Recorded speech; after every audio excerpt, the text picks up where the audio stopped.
The Barrett News Media Top 20 has been completely revealed. Jason Barrett and Garrett Searight here to talk about the results of the top 20. And JB, before we dive into the results, what's going on with the hat? Uh, Listen, a lot of people, the last time I did one of these videos with Dave Green, I got a couple of texts like, is everything okay? What's the deal with the meeting? My head has not been carved. Everything is perfect. No, I don't have an illness. The key thing is it's freaking cold in my office. And so, look, when you go bald, you don't have this head of hair to keep you warm. And so I'm keeping the dome comfortable. That's all. So, no need to worry. I'm fine. We're just trying to stay warm down here. Well, that's the best answer. You didn't have some recent work done you're trying to cover up or anything like that. No plugs. It's just cold. Let's start with the morning shows. We do major market and mid market morning shows. In the major market, Bill Handel has a firm grip on that number one spot. Sid Rosenberg wants it, but Bill Handel has that number one spot in the major markets. Yeah, listen, KFI is always well represented across the board when we ask people to vote, which goes to the power of the radio station. It's in market too. A lot of voters, across the industry know the reputation that Bill Handel has. iHeart, which has representation with some voters, obviously, people in the company know what Bill Handel does. I know Sid doesn't love the fact that Bill Handel gets the nod because he's not as familiar with them, which is fine. And you expect that. You want to hear that from a competitor, which is, Sid's got nothing to apologize for. He's in second place pretty much every year here. And so, look, Handel is well regarded, has been very successful for a long time. He's a Radio Hall of Famer. And, when you have Bill and Sid in one and two, it's pretty formidable. On the other hand, if you pivot and you look at the midday morning shows, I mean, the mid-market morning shows, it was cool to see Tony Katz get the nod this year. Like in recent years, this category has changed a few times. Cincinnati's Mike McConnell has won it. And to see Katz get the nod this year, I thought was pretty cool. He's done a really good job in Indy for a while now on WIBC. Were there any things that you saw in the morning list, Garrett, yourself that surprised you or that didn't feel right? Because overall, I mean, look, you could always debate, as I said in the articles, all of lists are subjective. You could nitpick who should be 10, who should be 19, who Right. should be in 20th versus 23rd all day. But more times than not, I think most of the shows that wind up on these lists as voted on by industry programmers and executives, they do a pretty good job of making sure the right shows are at least in the conversation. Yeah, I think mornings is interesting because you can have both stations that devote the mornings to still opinion shows, and then some handle the news in the market. Like a show, for instance, Dan Mandis was number 3 in the mid market, where the show is Nashville's morning news, but it's still really heavily opinion based, and they put a lot of onus on Dan to like, hey, focus on the show, make the show really great. We'll bring in a program director to run the state, and for that to be a top 3 show where he's solidly moved up the rankings at a big time station like Super Talk 99.7 WTN, I think that's a really interesting a finish for them. There were two things I saw that jumped out to me. I think in the major market category, KRLD in Dallas, Drew Anderson added Joe Kelly, who he worked with in Orlando, and he didn't have the full year. But that's a show that I would expect to rise up the ranks down the road. Joe Kelly's a really talented guy. Drew obviously knows what he does well. That's a top 5 market radio station. I think as more familiarity in the major market category comes Joe's way, I would expect to see him rise up. In the mid markets, I thought there were some really good shows that finished 21st through 25th that could easily make a case that they should be on the list. For example, Bill Spadia in New Jersey 101.5 has been on this list before. They went through some change on the programming end. And anytime change goes on, sometimes voters, take a wait and see on things, but he's certainly deserving. I think Caleb Blakesley at WoWo in Fort Wayne has also been on this list, as has Ben Dieter in Memphis. Mhm.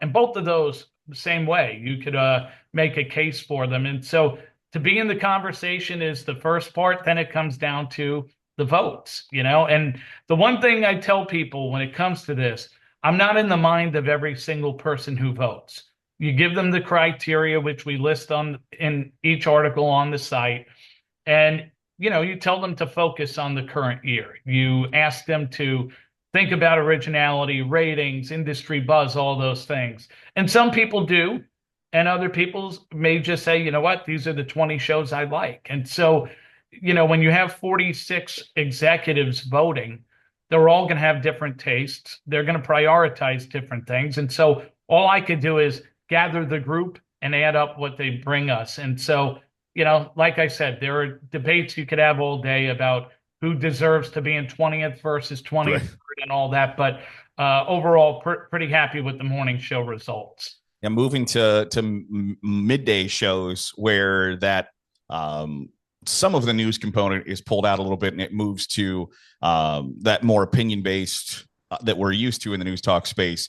Mr. New York takes home number one, Mark Simone, and I don't know that that's a gigantic shock. He's done a great job in middays at WOR. Yeah, this was his first win though, which you could argue that's a shock because Yep.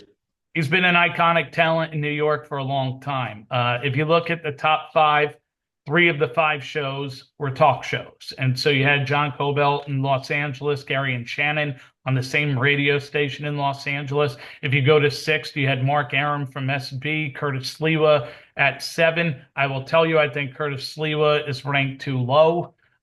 He's certainly a high profile, impactful talent on WABC. That said, if you're going to move him up, someone's got to move down. And Right. so you could, again, debate this all day. I think Mark Simone is certainly deserving to occupy the top slot in a midday list for sure. You switch to the midday side, similar to what you said before about Bill Handel, Garrett. I mean, this is Bill Cunningham's category. Right. When it comes to middays, I mean, I feel for Scott Sloan. It's his running mate on, LW. Every year he's finishing second, and Cunningham just has a stranglehold on this. I did like seeing Matt Murphy at WTN in Nashville move up. He was in fourth. I know he's moving to afternoon, so that was a good way to close out his run there. Annie Fry in St. Louis being sixth, I think is awesome. Fun story. You don't even know this.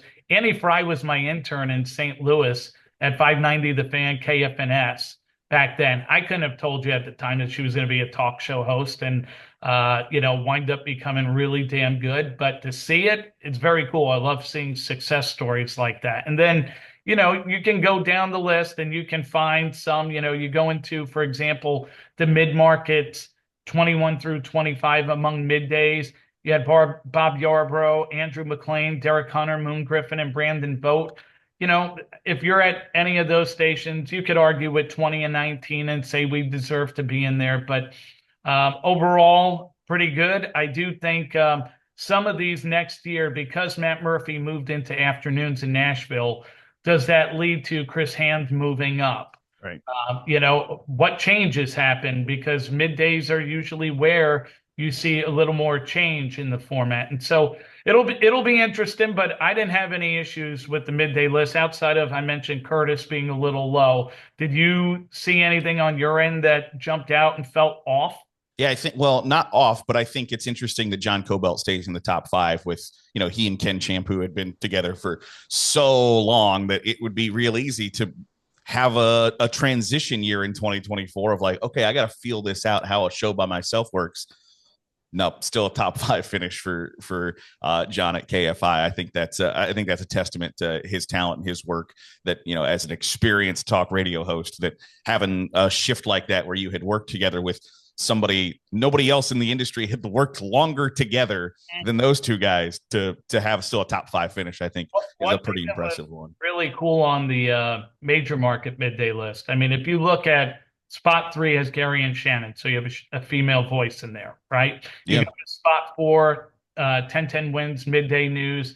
There's a female in there. You go to spot number 8, you have Denise Nakano at KYW in Philadelphia. You go to 10, Grace Curley at WRKO in Boston, and Mandy Connell at 11th on KOA. So you're seeing some female talent really cut through. I think both Grace and Mandy are excellent and are going Yeah. to continue to move up the ladder there. But it's good to see some women getting recognized for what they produce on News Talk Radio.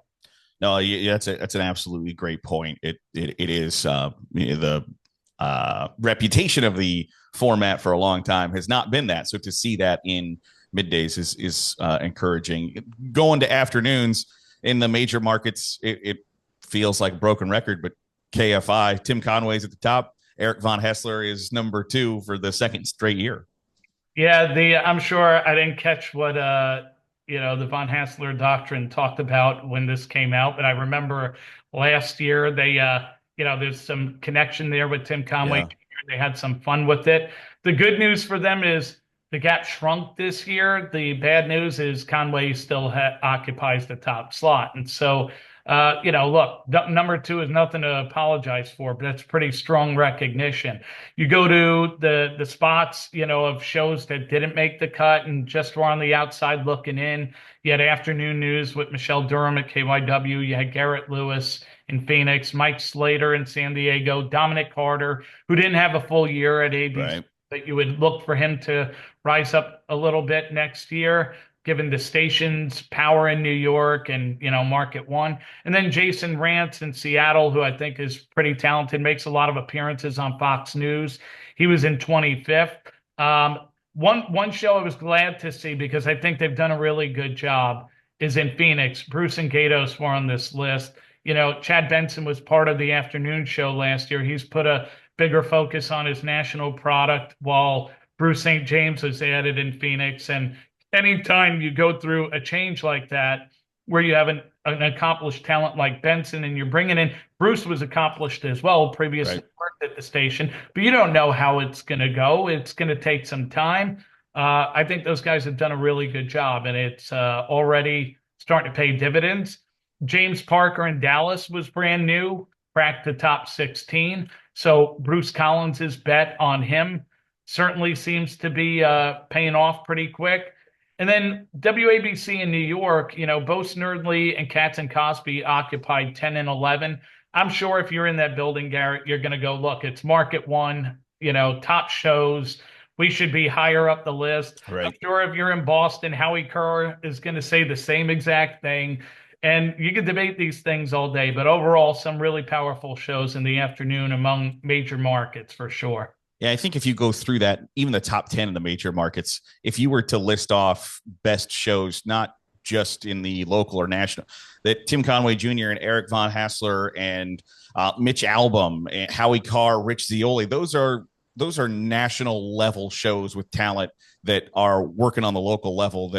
That's a tough nut to crack. That afternoon show in the major markets, there are some heavy hitters in that list that it's difficult to find big success on the major market. In the mid market, Jeff Katz dethroned Hammer and Nigel 1-2 there. One, it shows kind of the power of WIBC, that things have gone really well for them in the 2024 top 20, but Jeff Katz takes the number 1 spot at WRVA in Richmond.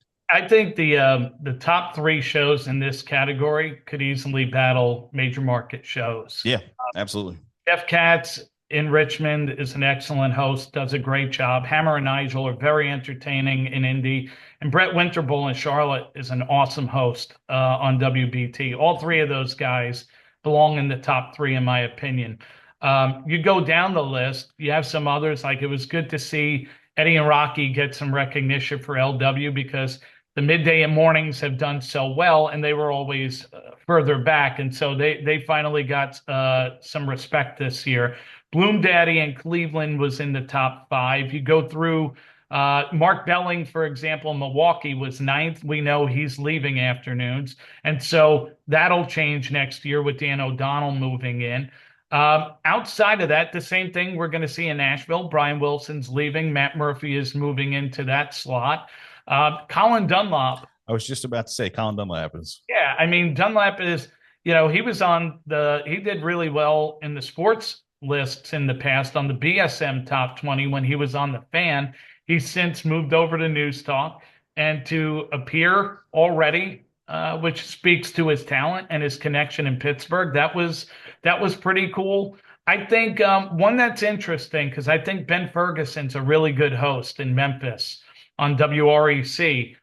He's got a 1 hour show. I wonder if that show was longer, how that would affect the voters because, he's been syndicated on Premiere. He's cut through in Memphis. He's been on these lists before. I think if the show was a little longer, my guess is he'd be higher, but I don't know that for certain. And when you get into 21 to 25, you had Mark Glazer, Wisconsin's Afternoon News, Leland Live, Casey Hendrickson, and Todd Feinberg. Casey Hendrickson is on a station that not a lot of people may be familiar with in Indiana, but he's a pretty good host. And so it was nice to see the voters recognize some talent that may fly under the radar in the grand scheme of the industry, but certainly are deserving of being recognized. Yeah, it's that same for Mark Glazer at 610 WTVN in Columbus, that there's not a ton of representation for stations like that throughout the list. And so for those individual hosts, that's a nice recognition that there are folks in the industry that are paying attention to every station, every host, that you can still find your way onto the Barrett News Media Top 20. And nationally, we've seen the profile of Clay Travis and Buck Sexton just continue to grow. Over 500 affiliates now, Premier Networks, just doing a great job with Clay and Buck, that they stepped into maybe an unenviable situation. The old sports adage is you don't want to be the guy to replace the guy. They replaced the guy in the news talk industry and find themselves at number one. It's probably the best example, or one of, that you can point to and say, a company was prepared I mean, nobody wants to lose Rush Limbaugh, and his impact on news talk radio probably will never be duplicated. But to go from Rush to Clay and Buck, even if in the eyes of the hardcore Rush fan, this is a step back, it didn't hurt business. They, as you noted, 500 plus affiliates. They're built for the future and the present, and they play really well in a digital world, connecting with people. Yeah. I mean, look, Clay and Buck have kudos to both of them because they were individual hosts who found a way to come together, find chemistry, and build something pretty great. And so Premier has to be thrilled with that. To have Clay and Buck and Hannity, this is the same as Handel and Sid, always 1 and 2. Because you go back 3 years ago, I think Hannity won this award and Clay and Buck were on the outside looking in. But they've now done it 2 years in a row, Clay and Buck. Hannity was number 2. Premier had, I think, 5 shows on this list. If you put Glenn Beck in there, George Norrie, and then I'm trying to Jesse Kelly, yeah. Armstrong and Getty are the one outlier, so they actually self-syndicate their show, but they work with iHeart and Premier. So it's technically not Premier, even though they have a working relationship. But you go down the rest of the list.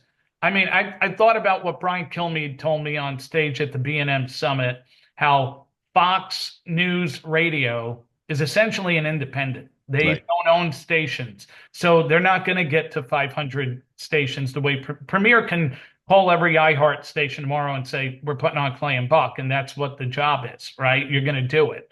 Kilmeade and Fox have to fight. And so for them to be in the top 4, they've got to be thrilled with that. Westwood's got to be happy. They had 3 shows in the top 10, even though Ben Shapiro and the Daily Wire have since exited. That's a reflection of 2024. The question now going forward is, okay, do they put things in place that are seen in a strong light the way they have been in the past? Sirius XM had to be happy. Megyn Kelly was in the top 8 here, which she had a big 2024. She rose up the podcast rankings to finish 8 here. That's a big deal for them. And what it speaks to is, she's a big brand, really cuts through with digital content. But look, she's got a great radio show. And so the fact that our voters recognize that was good to see. Dave Ramsey is a force, always is. He was in 7th. You go through the rest of the list. Jimmy Fallon has to be very happy being in 11th. Eric Erickson is one guy. I think him and Chad Benson are two of the national hosts to keep your eye on, because both of them and Guy Benson have really benefited in recent months. Erickson and Benson, you had the story up about them picking up affiliates ever since the Daily Wire and Westwood split up. And so that's great news for them. I think Benson's another one where if you look at his 2024, he went on in Nashville and Dallas. Right. And the more that you see a show like that start to penetrate top markets, as a programmer in another market, you're going to say, hey, is this something I need to get on board with? Is this something that is going to be part of the future? And so I think Erickson, Guy Benson, Chad Benson are three shows for sure to keep your eye on. And then for Salem, Charlie Kirk wound up, I think, in spot 14. Yep. And, I think he's really done a great job at building an audience, not just across radio and podcasting, but social, which elevates his standing. And you need that in a national host. I will tell you, though, the hard part with these categories, when you go through national as a category, is really tough. Right. I have 71 shows that were on this list. And so making the top 20, you could finish 22nd. You're pissed that you don't have a photo up, but to be 22 out of 71 in a national category is pretty good. Michael Smerconish, Hugh Hewitt, Mike Gallagher, Matt Walsh, and Mark Lee Van Camp and Robbins were in the top 25. Todd Starnes was just on the outside of that. I think you could argue Smerconish, Hewitt, Starnes, and Gallagher for sure. You could probably say the same about Matt Walsh. All like Mark Lee Van Camp and Robbins have been on this list before. Joe Pags has been on this list before. So there are a lot of really good shows that didn't make the top 20 that easily could argue their credentials. Like, I've paid attention and listened to Mike Gallagher for a long time.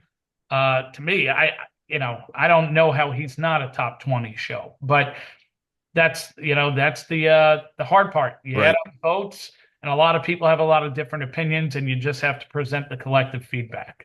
No, it's interesting that there's just that many options available. And so you're right that you might not be thrilled that you're on the outside looking in, but that's a stacked category to try to find yourself. It's hard. Into the top 20. Going to program directors now in the major market. Ken Charles at 95.5 WSB in Atlanta takes the top spot in the major market. And Scott Reinhardt at 700 WLW in Cincinnati.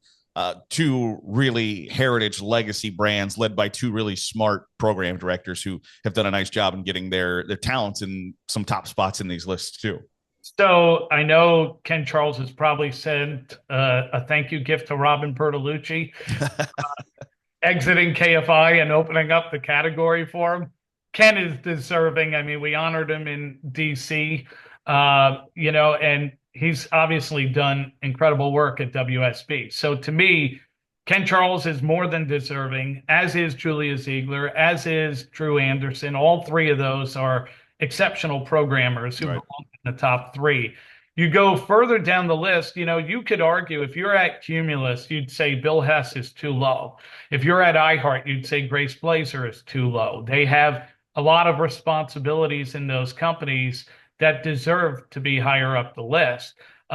One that, I made a note in the article and I think is important for people to understand. Mary Sandberg Boyle was in 10th on this list, and she's technically a VP and GM of WGN, but the programming department runs through Mary. And so she's got more responsibility on her plate than the typical program director.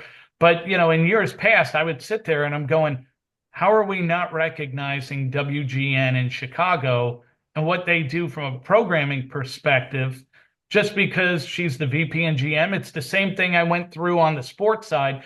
Don Martin was the senior vice president of iHeart Sports and right. ran KLAC in LA as the GM. And I remember one year he was on, top 15 for the sports PDs. And at the time, some people were like, well, yeah, but Don's the GM over there. And I'm like, so you want me to punish him for the fact that he programs KLAC and handles all this other stuff? Like, he's still the guy who's running 570, right? So it was the same thing here with Mary. She deserves her respect for what she's done in Chicago. And if you go further down the list, I mean, look, I know how good Dave Tepper is as a programmer. So to see him on this list after years of being on the sports list is satisfying because I think he's a really good program director. Some of the people on the outside looking I in, was just going to say, Chris, there are some good program directors there. there are. Like, I've been in rooms with Brian Buckaloo and Cairo, and that's a great run radio station. He's got a case to make. Ann Thomas has done a great job at WJR in Detroit. Martha Maurer is working under Brian Long in Phoenix and doing a great job. You look at the changes that KTAR 92.3 made in the last year, and I know she'll kill me for that because it's KT. KTAR. But she'll get a kick out of that. But, you know, they've made changes and the brand's gotten better. And so all of them have a case. I think the hard part with this category is you go through it and there's just some really good program directors in a lot of key markets. And so it's no slight on anyone. It just shows you there's a really stacked field. On the other hand, before I give my mid-market picks, were there any things that jumped out to you on the majors or the mid-markets in the program director category? Yeah, I think it's interesting that in the major markets, so many different just straight all news shows are pretty prevalent. And then you see that represented too, especially in the top 10 here, where Julia Ziegler at WTOP is number 2. Drew Anderson at KRLD is 3. Craig Schwab is 4 at BBM. Ben Maverick is 5 at 1010 wins. Alex Silverman 6 at KNX. Like it shows that there is still a really high value and people really respect that all news portion of the news talk genre. I think that is like it's really interesting that continues to be really well respected in the top 10 over and over and over again in these major markets. Well, you know, that's true for sure. I think, you know, you go to the mid-market side of things, it's obviously very different because they don't have as much news. Right. You know, Scott Reinhart wins this award every year. He's obviously done a great job with WLW. David Wood is always in the conversation with WIBC. Those are your top 2. I don't think you're going wrong with either of those guys. No. David is an excellent program director. Mike Schaefer at 4 in Charlotte. He's done a great job with BT. One that really has to feel good is if you're in Nashville and you're Paul Mason. Right. Because he just went into this role. Now, if I'm Dan Mandis, I'm breaking his balls. I'm going, you took the job and I was higher ranked. You better work to get on my level, right? Have some fun with it. But for Paul to come out of the gate and be recognized in the top 6 had to make him feel good. Certainly something to build on. Jeff Wade in Baltimore, liked seeing him wind up in the top 8, which was pretty good. PJ Kumanchik in Pittsburgh just went into the PD role, learned under Dave Labrosi. So he was in the top 10 in Pittsburgh, which again, feeling good about, you know, growth. There were a couple others, like I think Mike Spalding will probably move up the ranks in the future as more people get familiar with him and what he's doing at TMJ in Milwaukee. And then I like always to see the guys like Blake Taylor in Fresno, Levi May in Tulsa, Gus Allen in Louisville, and Kevin Miller in Boise get some credit because a lot of times you're in those cities and you don't even know if people are paying attention to your work, you know, because you fly under the radar compared to a New York or a Charlotte or some of the bigger, you know, major and mid-market cities. But some of those guys, you know, were able to cut through, which is great, testament to them and to their brands. Yeah, no, it's interesting. Some of those program directors that are early in their careers, like a Mike Spalding, Elisa Polizzi.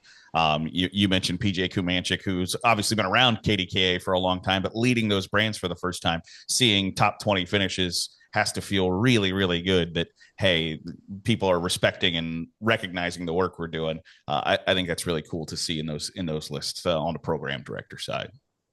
Yeah, for sure. I mean, and then, you know, you kind of combine program director and radio station because among the radio stations, we had TOP take the top category for major markets. LW in Cincy took the mid-market category. No argument there. Right. They're probably the most powerful. I mean, I've said this before about TOP, top revenue producer in the entire industry. It's hard to argue that. They constantly lead their market in DC. WLW, you look at, their performance on these lists, it's always strong. And so, I mean, again, you could find a few things here and there, but I had no complaints with the stations. I think most people who pay attention to the industry would say, hey, these are probably the more powerful brands among the top 20 in both categories. As we wrap this up, JB, is there any like frequently asked questions that people have or talk about after we've released all of these top 20s? I mean, look, obviously anyone who doesn't make the cut is going to reach out and go, what do I have to do to get get up the ranks? I'm always asked that by whether it be hosts, program directors. Hey, is there one thing we could do to increase it? And I just tell you, got to market your product. You got to market your show. At the end of the day, voters are impressionable, right? Look at Asheville. That's a great example. People know what WWNC did in Asheville because there was a lot of coverage about what they did. Any coincidence that they made the top 20? I mean, based on market size, they're probably not going to be in the top 20. Right. But because they were out there talking about what they were doing, it helped, right?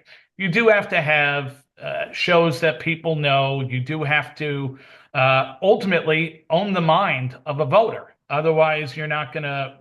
This isn't like, oh, my ratings were here. Nobody is going to know your revenue. Nobody's going to know every promotion. I had one person reach out. I can't believe our program director is not on this list. Do people in the industry even know who your program director is? It's not on your website. It's not on LinkedIn.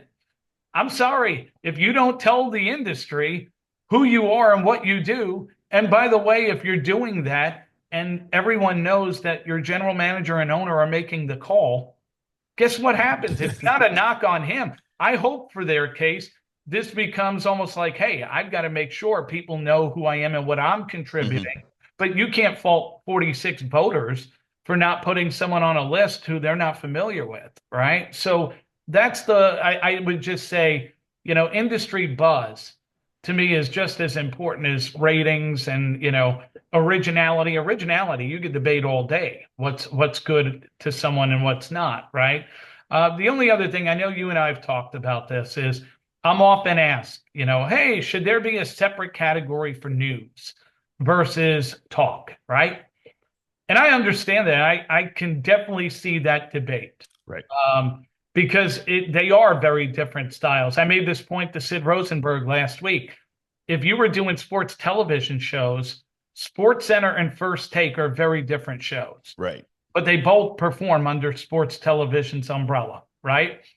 When you sell advertising to a client, it's in the news talk format, right? They don't go, well, this is over here and this is over here. No, they make a decision on this format. So although the style is different, the other side of this that's problematic, go look at, for example, the morning shows and middays among major markets.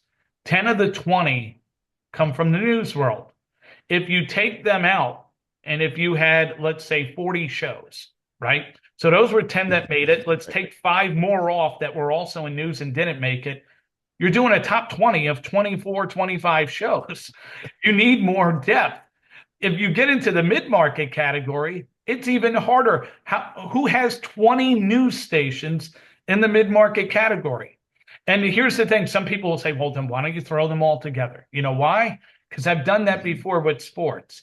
The minute you put major and mid-market stations together, which, by the way, performing for 10 million people and 1 million people are very different pressures, right? What happens is the Salt Lake Cities of the world, which do outstanding work on KSL, right, buried and forgotten because WSB wins, KNX, KCBS, they're up here. Right. And so it's not an apples to apples thing. And so I wish there was a perfect way. I wish you could say, look, there are 40 news shows, 50 talk shows, And it's just very simple, right? The other thing I had, and this will be the last thing I touch on here, otherwise I could spend all day on this top 20. Um, I get asked a lot like, hey, should there be a category for night shows? What about producers? What about reporters? What about anchors? Mm. I'm like, first of all, this can't be my only job. Okay. I have other things to do. Secondly, the challenge is how do you go to 46 voters and say, pick the best 20 producers? They don't know what 19 Right. other people in another building do. They just know what the host does, right? You can't say, man, that guy is really good at cutting audio. No, unless you work there. So that gets hard. Same thing with anchors. Like that's probably a little easier because you can hear some people, Mhm. but let's be realistic. Our 46 voters going to listen to 30 different radio stations and 60 different anchors to make a judgment. And I don't think they will. And so to me, it's got to be about the host, the PD, and the station, at least in news talk and sports talk. Music, we're going to do a little different. That'll come out soon. But overall, look, it's not perfect, but I think it's important for the industry to highlight itself. And the one thing I've said to people from the get-go when we started this, I didn't want this to just be JB and Garrett added up and this is what they presented. I wanted it to be a reflection of how the industry sees itself because these are people running stations. And so it may fall under the Barrett Media moniker. And you could argue maybe it should just be ours. And I don't know the perfect answer. Maybe down the road Yeah. we'll do that.